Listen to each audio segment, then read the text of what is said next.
नमस्कार, हमारे खास कार्यक्रम क्या हाल है में आपका स्वागत है और हम आपको दर्शन कराने जा रहे हैं भगवान भोलेनाथ के, जटाशंकर के, और जिसे कहा जाता है कि शिव जी का, भगवान भोलेनाथ का ये दूसरा घर है। और हम देख पा रहे हैं कि जटाशंकर के भगवान भोलेनाथ के दर्शन कराने से पहले हम देखें कि आप देखिए जो पहाड़ों के बीच जो जटाशंकर विराजमान हैं। आप तस्वीर में देखिए कि किस तरह से जब शिव जी ने अपनी जटाएँ यहाँ फैलाई थी, उसकी जो छाप है अभी भी नज़र आती है। यही कारण है कि शिव जी का इसे दूसरा घर कहा जाता है। और हम जटाशंकर में भोलेनाथ के दर्शन कराएंगे, जहाँ पर उनका लगातार 24 घंटे सतत जलाभिषेक होता है। वहीं हम चल पड़े हैं पचमढ़ी की वादियों के बीच। हम उन्हीं के आपको दर्शन कराने आज चलते हैं। फिलहाल हम पचमढ़ी की बात करें तो समूचे मध्य प्रदेश में तापमान पूरे शवाब पर है, पारा चढ़ा हुआ है, लेकिन पचमढ़ी में हल्की ठंडक है। यहाँ पर तापमान उतना नहीं है।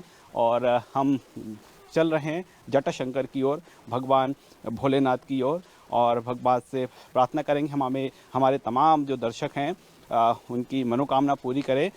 हम उन लोगों से भी चर्चा करेंगे जो सालों से यहाँ पर रमे हुए हैं, लगे हुए हैं। और हम देख पा रहे हैं कि सीधे तस्वीरें आप देखें कि जो दूर दराज क्षेत्रों से पर्यटक पहुंच रहे हैं, मध्य प्रदेश नहीं बल्कि पड़ोसी राज्यों से ही पहुंच रहे हैं, उनका जटाशंकर आना होता ही है। जटाशंकर की हम बात करें तो आप यहाँ जाने के लिए पैदल सब लोग जा रहे हैं। पैदल ही परिक्रमा कहा जाता है, क्योंकि यहाँ पर इस स्थान के बाद अब वाहन अलाउ नहीं है, तो परिक्रमा इस पूरे पहाड़ की हो जाती है।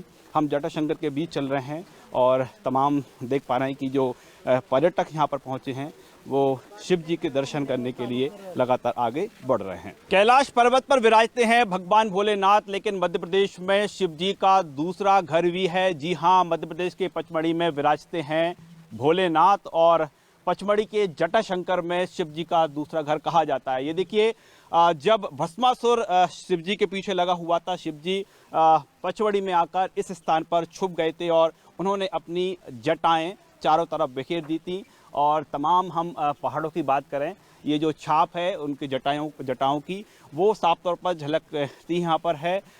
इसीलिए इसे जटाशंकर कहा जाता है। पौराणिक महत्व की बात करें तो ये कहा जाता है कि शिव जी का हिमालय के बाद, कैलाश पर्वत के बाद दूसरा कोई घर है तो वो जटाशंकर में है। चलिए आज हम जटाशंकर चलते हैं, भगवान भोलेनाथ के दर्शन करते हैं। और पचमढ़ी में जो भी पर्यटक पहुंचते हैं वो जटाशंकर जरूर आते हैं। नमस्कार, हमारे खास कार्यक्रम क्या हाल में आपका स्वागत है। हम जटाशंकर की बात कर रहे हैं। प्रकृति की हसीन वादियों के बीच पचमढ़ी स्थित है, और इसी पचमढ़ी के बीच विराजते हैं भगवान भोलेनाथ जटाशंकर। और देखिए, लोग अपने परिवार के साथ जटाशंकर पहुँचे हैं। आप लोग दर्शन करके आ रहे हैं? आप जी, आप कहाँ से हैं आप लोग? हम उज्जैन से हैं। महाकाल की नगरी से हैं और जटाशंकर जी के पास हैं। जी बिल्कुल। दर्शन हो गए आपको? हाँ, हो गए, बड़े अच्छे दर्शन हुए। अच्छे से दर्शन हुए आपको? बहुत अच्छा लगा, बहुत अच्छा लगा। पूरा परिवार है आपका? परिवार है हमारा, हाँ, पूरे परिवार के साथ आए हो।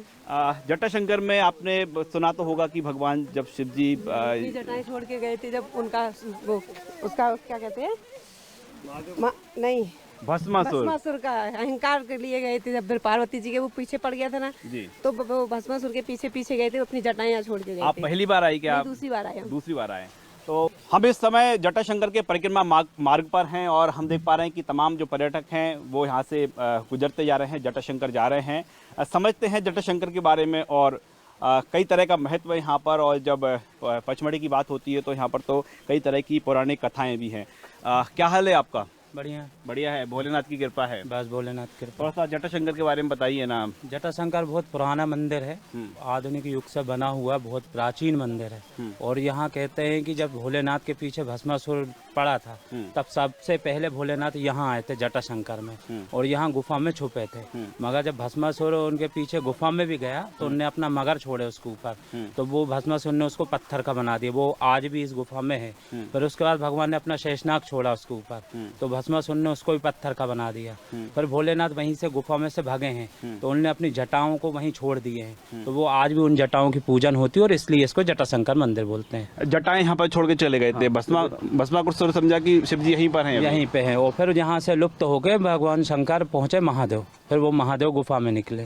तो ये आप पौराणिक कथा आपने सुनी कि किस तरह से जैसे जटाशंकर इस स्थान का नाम पड़ा है, और जब भस्मासुर यहाँ पर शिव जी के वो लगातार पीछे पड़ा हुआ था, उनको ढूंढ रहा था, उस दौरान शिव जी अपनी जटाएं यहीं छोड़कर प्रस्थान कर गए थे।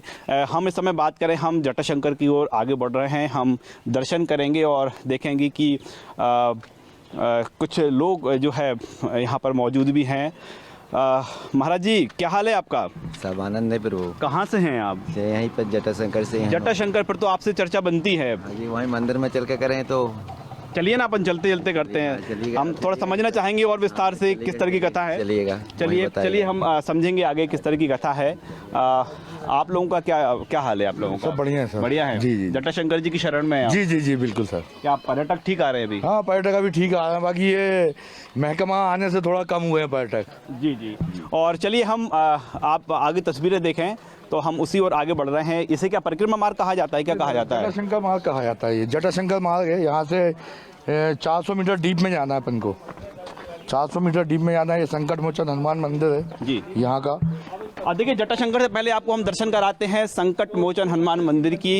ये जटाशंकर के ठीक पहले स्थित है। और हम यहाँ पर बात करें, जो पर्यटक यहाँ पर पहुँचते हैं उनके लिए गाइड की व्यवस्था है। और आप देख पा रहे हैं कि जो पर्यटक यहाँ पर आए हैं, गाइड उनको एक बड़ी बारीकी से गाइड कर रहा है कि यहाँ की जो पौराणिक महत्व है, जो उसके साथ ही यहाँ की तमाम ऐसी अलग अलग नेचुरल चीज़ें हैं यहाँ पर देखने के लिए, कुदरती चीज़ें हैं यहाँ पर देखने के लिए। अच्छा। जैसा अभी साइड में आप देखेंगे, यहाँ काली माता का चेहरा बना हुआ है, जो यहाँ पर एक लोकल आदिवासी था किशन लाल बसेल, उसने यहाँ पर बनाया था। ये सामने पत्थर पे बना हुआ है सर, बताता हूँ आपको चल के।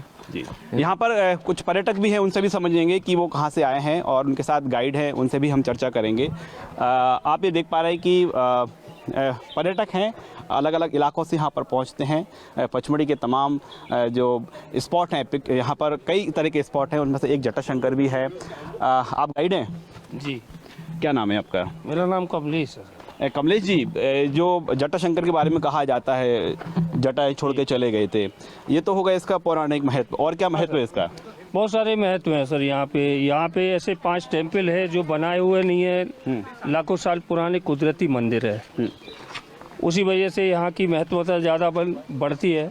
आर्टिफिशियल मंदिर यहाँ नहीं है, सारे के सारे नेचुरल मंदिर है। नेचुरल मंदिर है। हाँ। हमको जटाशंकर तक पहुँचना है, कहाँ कितना और चलना होगा? यहाँ से लगभग 250 मीटर और है सर डीप में। क्या नाम है आपका?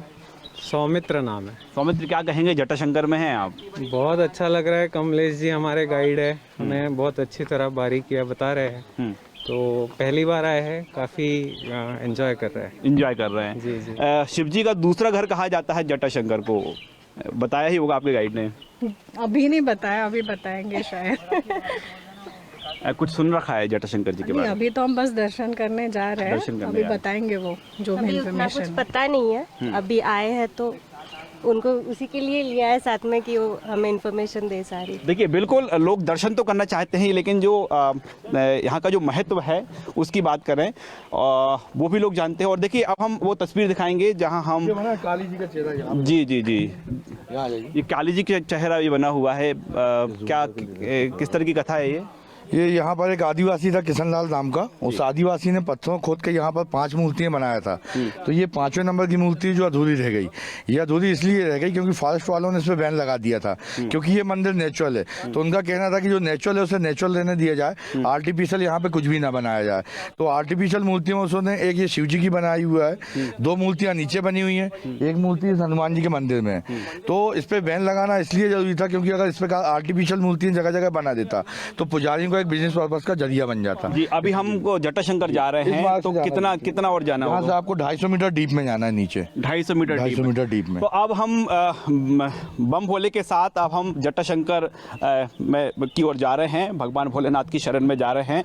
और यहाँ से हम जो कहा जा रहा है कि 250 मीटर इसी तरह हमको पहाड़ों के बीच जो रास्ता बना हुआ है, इसी रास्ते से हमको अंदर तक पहुँचना है, भगवान भोलेनाथ तक पहुँचने के लिए, जहाँ पर लगातार हम बताएंगे आपको कि भगवान भोलेनाथ का लगातार जलाभिषेक हो रहा है। कितना 250 मीटर आगे जाना होगा? हाँ सर, 250 मीटर आगे जाना। ये जड़ी बूटियाँ कहाँ की हैं? ये सब जंगल की है सर। जंगल की है। हाँ किस जी। तरह की जड़ी बूटियाँ हैं? ये नागफनी है सर, ये हर्रा है। ये ककड़ी तो जंगल की नहीं है सर, ये अमरूद भी नहीं है, ये बाहर से खरीदे हुए हैं। तो हम देख पा रहे हैं कि जो पचमढ़ी है यहाँ पर कई प्राकृतिक जड़ी बूटियाँ भी होती हैं और जो नागफनी से लेकर तमाम जड़ी बूटियाँ बताई जा रही हैं। और फिलहाल आप देख पा रहे हैं कि ये जटाशंकर का मार्ग जहाँ से हम जटाशंकर के दर्शन करने के लिए जा रहे हैं और आपको भी दर्शन कराएंगे। लेकिन फिलहाल हम बात करें जो पर्यटक हैं वो भी लगातार यहाँ पर पहुँचते जा रहे हैं और ये मार्ग थोड़ा सा आसान नहीं है। पहाड़ों के बीच से आप ये रास्ता बनाया गया है। यहाँ खड़े हो जा सर, आपको शिव जी की पिंड दिखाते हैं। ये बात बम भोले सदा विजय, इधर खड़े हो जा, जी शिव जी की पिंड दिखाते जी जी जी। वो देखो सदा विजय होते रहे हर खुशी। देखिए यहाँ पर कुछ स्पॉट हैं, हम हमारे दर्शकों को भी बताना चाहेंगे कि हम इस स्थान पर खड़े होकर जो हम टॉप पर देखें, सबसे ऊंचाई पर देखें तो वहाँ पर शिव जी की पिंडी नजर आती है। आपने भी देखा? हाँ, शिव जी की पिंड में नजर आती है। देखा आपको? वहाँ नंदी बोला है, गले में वहाँ नंदी के दर्शन हो गए। नंदी के दर्शन हो गए। और यहाँ पर देख पा रहे हैं कि जटाशंकर के बीच जो भक्त हैं वो लगातार बम भोले के जयकारों के साथ, इधर देखो और वाला गड्ढा है वो जी वाला, जी वहाँ जाओ हाथी का चेहरा दिखेगा और ये पहाड़ी, वहाँ से आपको गणपति दिखेंगे, जाके देख के आ जाओ पहले। जी हम बिल्कुल देखते हैं। आपका नाम बताइए, नाम क्या है आपका? मेरा नाम ऐसा कहने सिंधुबाई है जी। मैं 50 सालों से या ओम नमः शिवाय गाती, कितनी भी बारिश रहे, ठंड रहे, बिजली गिरे, तूफान आए, यहाँ बैठी रहती थी पहले। और अपना मंदिर आधा रूप शंकर जी का, आधा पार्वती का है। शंकर तेरे जटों से बहती हो गंगा धारा, माथे में चंदा जटे में गंगा, गले में सरिपा की माला, हाये तिलसुला डमरू वाला, भोले तेरा रूप निराला, चंदा करे जग में उजाला, चंदा करे जग में उजाला। तो यहाँ पर देख पा रहे हैं कि भगवान की भक्ति में रमे हुए हैं भक्त और 50 साल से इसी तरह से ओम नमः शिवाय का जाप लगातार जारी है। लेकिन कई ऐसे लोग हैं पर्यटक जो आप दर्शन करके आ चुके हैं जटाशंकर जी के। कहाँ से हैं आप साहब? मैं शुजालपुर मंडी। अब जटाशंकर जी के दर्शन हो गए, अब क्या हाल है आपका? बढ़िया, जटाशंकर महादेव का आशीर्वाद हमेशा हमारे साथ ही है। और मैं पचमढ़ी मेरी लाइफ में अभी 5वीं बार आ रहा हूँ। 5वीं बार आ रहा है। और मेरे आप कब आए? मैं पहली बार आई हूँ। First time. जटाशंकर जी के दर्शन करके कैसा लगा? बहुत अच्छा फील हो रहा है। जैसा सुना था वैसा ही है कि और कुछ अद्भुत है? अच्छा है, काफी अच्छा है। चलिए, हम भी भोपाल से यहाँ पर पहुँचे हैं और हमारे दर्शकों को जटाशंकर के हम दर्शन कराने के लिए, और यहाँ पर हम देख पा रहे हैं कि एक और लोग जो घूमने भी आ रहे हैं, लेकिन यहाँ पर भगवान भोलेनाथ की भक्ति आपको देख पा रहे हैं। एक बार फिर हम तस्वीर दिखाना चाहेंगे कि ये माता जी हैं, कब से कर रही हैं यहाँ पर भोलेनाथ की? हमको देखते हुए लगभग मैं 13 साल मुझे यहाँ दुकान लगाते हुए, माता राम को लगभग 51 ईयर्स होगा यहाँ पर। 51 साल पूरे हो गए? जी हाँ, 51 साल से इसी तरह भोलेनाथ की भक्ति है। सुबह 7 बजे आती है, शाम को 7 बजे जाती है, ओम नमः शिवाय का भजन करती है।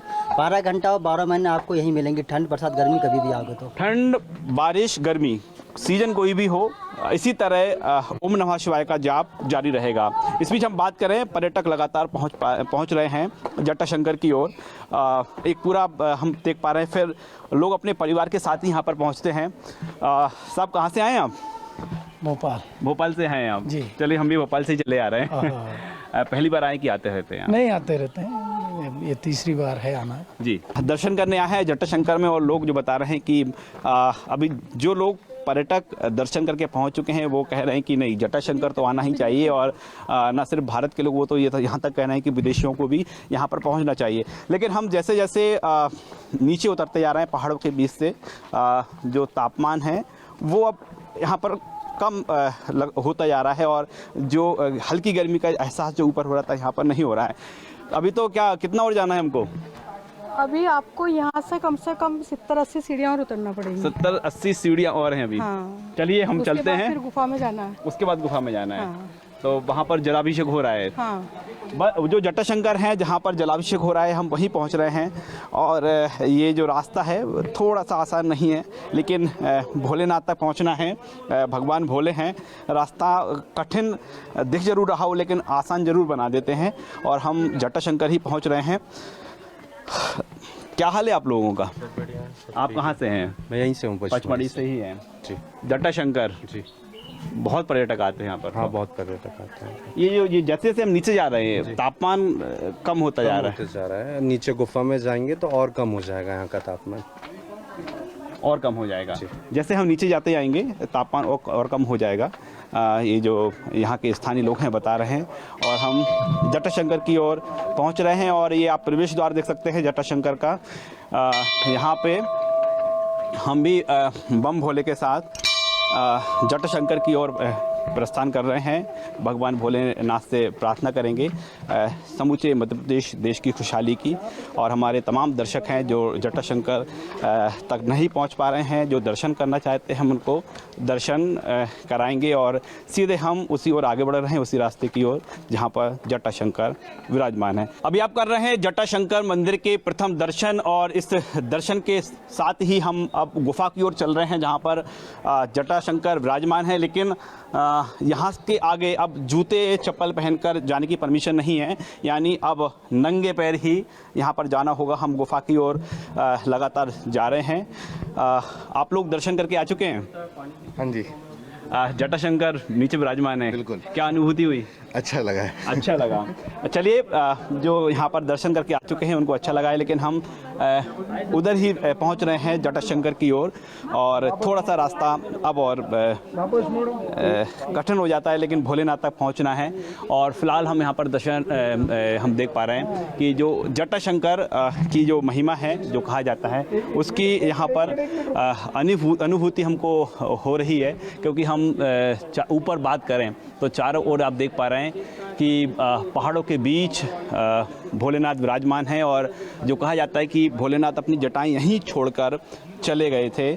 हम जा रहे हैं भोलेनाथ की शरण में, जटाशंकर की शरण में, और तमाम जो पर्यटक हैं वो भी वहीं जा रहे हैं। जटाशंकर आप भी जा रहे हैं? हाँ जी। और देखिए, ये जो मार्ग है जिसे गुफा कहा जाता है, और आप एक विहंगम दृश्य यहाँ पर देख सकते हैं। भोलेनाथ अपने होने का यहाँ पर एहसास कराते हैं। आप कैमरे की नज़र से देखिए, चारों तरफ से ये पहाड़ और उसके बीच ये सघन रास्ता, और भोलेनाथ इसी गुफा में नीचे विराजमान है। और आप यहाँ से देख पा रहे हैं कि जो कहा जाता है कि भोलेनाथ यहाँ पर जटाएं छोड़कर चले गए थे, वो जटाएं यहाँ पर नज़र आती हैं। हम लगातार जा रहे हैं भोलेनाथ के बीच।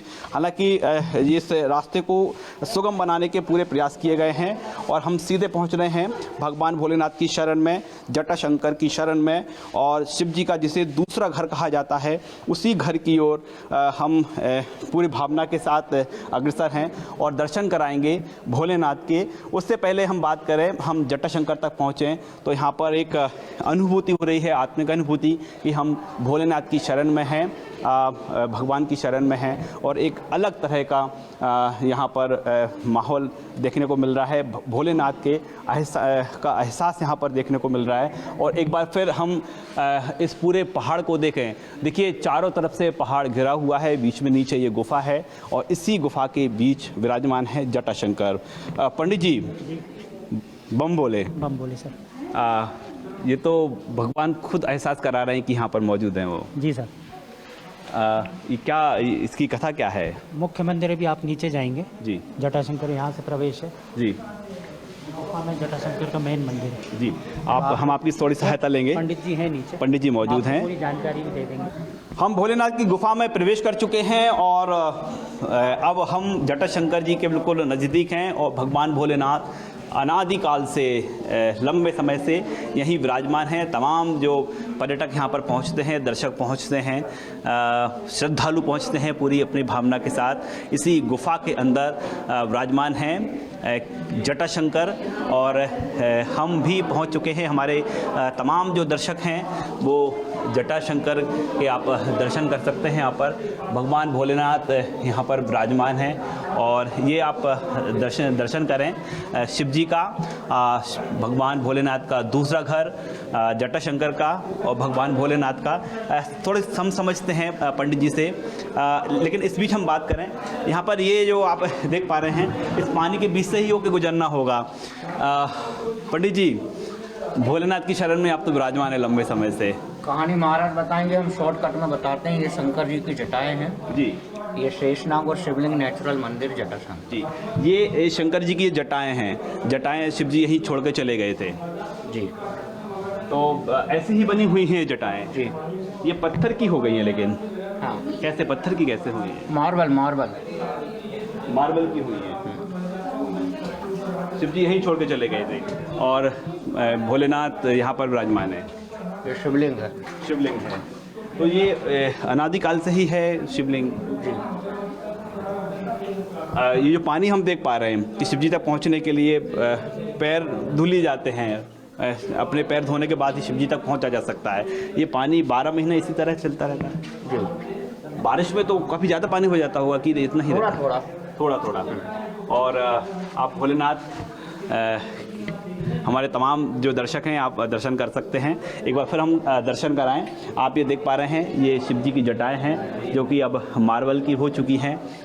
अलग अलग स्थान पर आप देख पा रहे हैं ये जटाएं हैं। इसके साथ ही ये भगवान भोलेनाथ मौजूद हैं, जटाशंकर मौजूद हैं और बम भोले के जयकारे के साथ हम जटाशंकर पहुँचे हैं।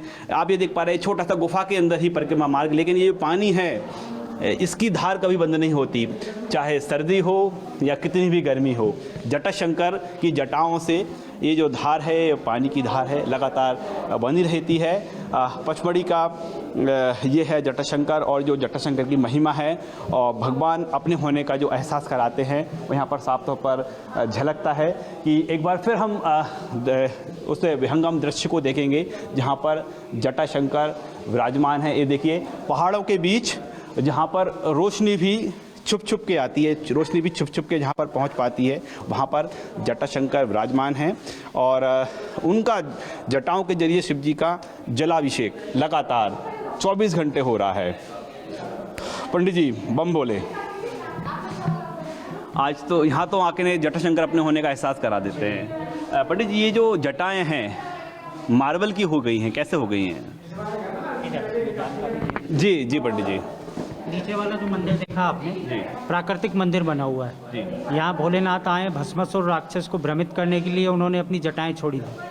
जो जटाएं नीचे आप शिवलिंग के आकार में देख रहे हैं, जब शिव जी यहाँ पे आए तो उनकी जटाएं टूट के नीचे गिरी और शिवलिंग के आकार में परिवर्तित हो गई। तो जितने भी जमीन में शिवलिंग देखते हैं उसे जटा का रूप मान के पूजा करते हैं। अब पत्थर तो कुछ भी आकार ले सकता है, लेकिन नीचे वाला नेचुरल मंदिर है। शेषनाग, शिवलिंग और जटा प्राकृतिक मंदिर बना हुआ है। नीचे जटाशंकर मंदिर, उसी की मेन पूजा होती है। और ये वाला जो मंदिर है पार्वती माता का मंदिर है, 1950 में स्थापित मंदिर है। अष्टधातु की पार्वती माता की मूर्ति है और पचमढ़ी में लगभग 2 से 2.5 लाख त्रिशूल हैं। पचमढ़ी का सबसे सुंदर त्रिशूल ये है, 1946 में चढ़ा हुआ है। इसमें शिव जी का परिवार है पूरा, शिव पार्वती गणेश पूरी फैमिली है इसमें। देखिए त्रिशूल में शिव जी भोलेनाथ अपने पूरे परिवार के साथ विराजमान हैं। अष्टधातु कितना पुराना है पंडित? ये 1946 का है, 46 का जी। अपना चंद्रपुर महाराष्ट्र के लोगों ने उनकी मनोकामना पूर्ण होने पे भेंट किया था यहाँ पे। इसे सबसे खास त्रिशूल कहा जाता है। खास जी। पचमढ़ी में ऐसे कुछ कितने त्रिशूल हैं? ये तो एक ही है, एक मात्र है जी। और पार्वती जी की मूर्ति ये भी 1946 की है। 1946 की? जी। इसका कुछ वृत्तांत सुनाए ना। ये मूर्ति स्थापित है, मनोकामना पूर्ण होने पे यहाँ पे भेंट की गई है जी। तो ये पचमढ़ी में प्राकृतिक पूरा सौंदर्य है पचमढ़ी का, और उसमें एक जटाशंकर स्थान है। भोलेनाथ की जटाओं के कारण ये जटाशंकर स्थान बना हुआ है। भोलेनाथ की जटाओं के कारण ये जटाशंकर कहा जाता है। एक बार फिर हमारे दर्शकों को एक बार फिर जटाशंकर के भोलेनाथ की जटाओं के फिर हम दर्शन कराते हैं, उनसे समझते हैं। पंडित जी, ये जो पूरी हम गुफा की बात करें, कौन कौन विराजमान है? वो जो यहाँ भोलेनाथ की जटाएं हैं जी, और जटाओं के रूप में जो आपको बताया था मैंने पहले भी जी कि यहाँ शिव जी आए, उनकी जटाएं टूट के गिरी हैं और शिवलिंग के आकार में परिवर्तित हो गई हैं। तो जितने भी प्राकृतिक शिवलिंग देख रहे हैं इसे जटा का रूप मान के पूजा किया जाता है। ये प्राकृतिक मगर का शेप बना हुआ है, सामने जो देख रहे हैं आप लोग, इसका सामने देखिए फेस बना हुआ है, जटाओं के रूप में अभी परिवर्तित हो चुके हैं। लेकिन यहाँ पर देख पा रहे हैं कि जटाएं हैं, मार्बल नुमा है, मार्बल, ये क्योंकि पहाड़ का पत्थर जो पानी गिरता है, जो चूना पत्थर होता है, जो मार्बल के आकार में होता है, जैसे आप नर्मदा उसमें देखा होगा भेड़ा घाट में, वही आकार लिए हैं ये पत्थर, जो मार्बल की आकृति में चिकने हो जाते हैं। जो चूने पत्थर की चट्टानें होती हैं उसका रिसाव हो के ये शिवलिंग का आकार ले लेती है। शिवलिंग का आकार इन जटाओं ने यहाँ पर ले लिया है। पंडित, क्या गिनती कर सकते हैं कितनी जटाएं हैं कि संभव नहीं है? नहीं, गिनते नहीं है इसमें। जी जी जी, गिनती नहीं करते, ये तो अपना ही बाल कैसे गिन सकते हैं आप? बिल्कुल वैसे ही ये है जटाएं। तो ये आप देख पा रहे हैं कि जहाँ अलग अलग स्थान पर आपको जो शिवलिंग नज़र आ रहे हैं, शिवलिंग के आकार के जो नज़र आ रहे हैं, दरअसल ये शिवलिंग नहीं, ये भोलेनाथ की जटाएं हैं। और अब देख पा रहे हैं कि प्राकृतिक रूप से मार्बल का रूप ये ले चुके हैं। और कई स्थान पर हम गुफा के अंदर बात करें, जगह जगह हमको शिवलिंग नुमा ये जो दिख रहे हैं, ये जटाएँ हैं, भोलेनाथ की जटाएँ हैं। और जो कहा जा रहा है कि भस्मासुर जब शिव जी के पीछे पड़ा हुआ था, शिव जी यहाँ पर पहुँचे थे और यहाँ से निकलते वक्त शिव जी अपनी जटाएं यहीं छोड़कर चले गए थे। और आज शिवलिंग नुमा आकृति में ये भोलेनाथ की जटाएं यहाँ पर मौजूद हैं। कैमरामैन राघवेंद्र पांडे के साथ राकेश चतुर्वेदी, न्यूज़ 24 पचमढ़ी।